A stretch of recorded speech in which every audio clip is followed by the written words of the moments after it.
Hello, my name is Alicia Dunhams, and I am founder of Bestseller in a Weekend. And together with Strive Publishing, we have created some video tutorials to help you publish your first book, talking the A to Z of publishing your first book. Now, have you always dreamed of writing a book? Well, this video gives you an overview of the publishing process from identifying your story idea all the way to marketing your newly published book. Step 1. Finish your book, and editing your book is a must.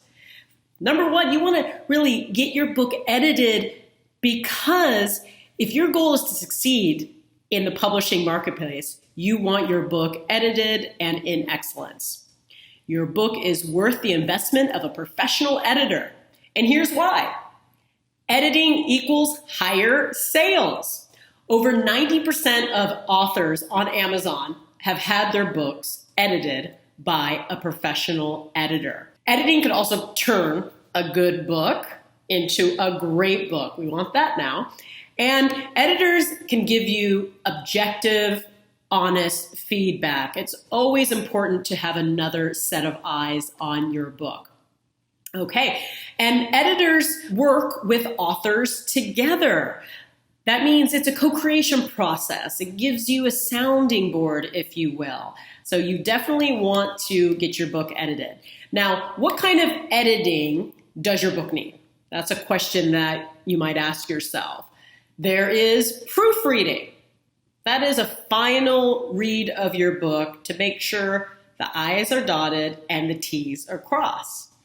Then there is copy editing, which is going through your book and making sure that it from an editorial perspective, that it makes sense, that it grammatically makes sense. So it's a deeper edit than just a proofread. Then there's line editing, which is a line by line edit of your book. More feedback, more really looking at the nuts and bolts of a book and going through and giving you important edits to make your book better. And then there's the developmental editing, which you're in the book writing process still at that portion. It's like you write your book as a draft book manuscript, and a developmental editor is really pulling up their sleeves and making changes to your book. So you're developing the book together at that point. So your book needs to at least have a copy editing and a proofread. So that's very important. Okay, step 2. You want to prepare your manuscript to be published. Now, what does that include? That includes book packaging, cover design. Why is the book cover so important? So let's talk about it. So in terms of tips, you want your book cover to be unique, to stand out. Be bold. Don't be afraid of the use of color. I suggest 3 colors with your book.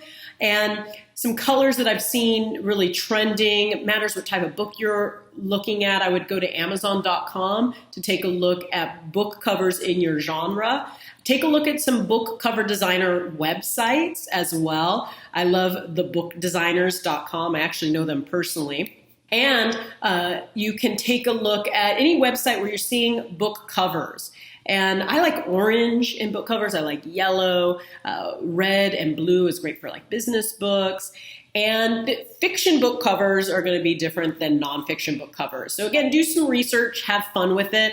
And when I teach my children's book in a weekend course, we talk about creating like almost a book cover vision board, if you will. Like get your crayons out and have fun with it. So be creative in the process. So you want to research book covers in your genre, as I mentioned before, and see what other authors are doing. And you might want to be a step ahead. So blaze your own trail. That's what I'm trying to say. And then you want to hire a cover designer. You can hire someone from a website like Elance or Fiverr, maybe more on the more cost-effective side, all the way to, I mentioned, the bookdesigners.com. They work with traditional publishers. They've been around a long time, and that's going to be more on the costly side of things.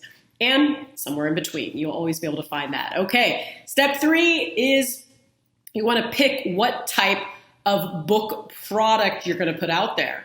Is it going to be an ebook? Is it going to be a printed book? Is it going to be an audible or audio book? Or is it going to be all of the above? So knowing your audience matters. I just heard a stat that like 40% of books are being sold as audiobooks. So that's something to consider now as people get really busy. People are listening to more audiobooks.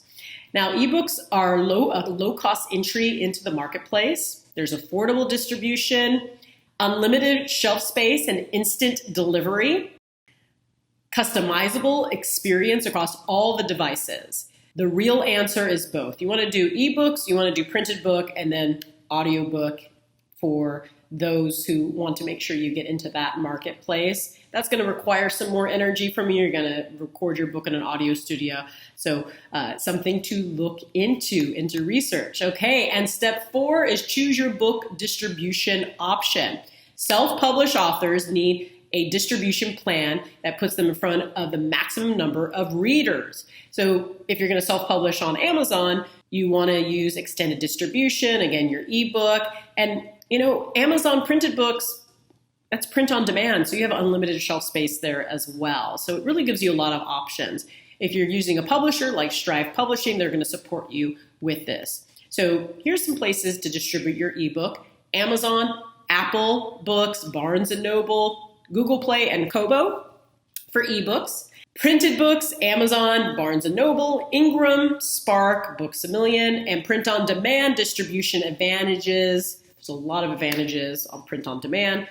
No costly inventory, leave the shipping to the pros, direct shipment to the readers. So if you want to get out like a nonfiction self-help book out there, write your book, get it edited, and get your book up on Amazon. Let Amazon do the printing and distribution.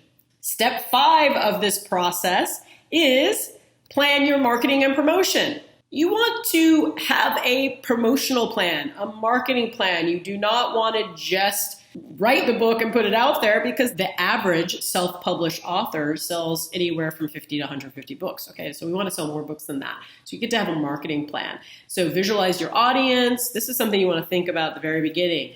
Early stage marketing, testing your book cover in front of your audience, really creating an environment of anticipation, getting people excited about what's coming down the pike, ensuring you have built an author platform, appearing on podcasts, having your own podcast.